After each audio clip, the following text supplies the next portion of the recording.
就因为高雄发生高楼大火严重伤亡，市府消局马上大动作，针对主体甲商业混合式大楼进行稽查甲消防演练，并要请议员见证甲媒体报道。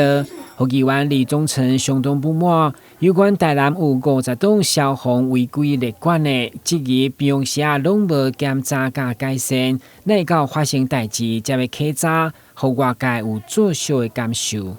这是既定行程吗？还是因为城中城发生火灾时，我们消防局才临时安排的？还是说是临时安排的？对，是临时安排的。所以你看嘛，我刚刚说的没有错啊。如果没有重大公安事件的话，我们根本没有人去重视嘛。不是，那我们是动态检讨的。如果没有，要不然怎么会一天一个下午就检查50栋？不可能。那是因为什么？因为火灾发生了嘛。是因为我们都定期检讨。过去我们所有议员也讲到啊。在疫情期间，有很多事情是我们公部门先必须提前去做的事情，没有人要去做。等到事情发生了以后，大家才来重视。议员报告好。那说难听一点，那我们请这些官员到底要干嘛？议员让我说明一下好不好？我们那50栋是平常就列管了。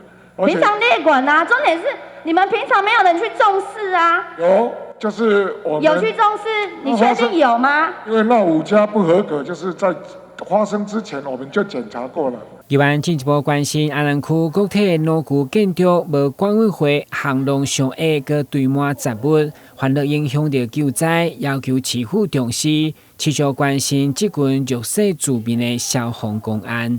台南新闻军及林根采访报道。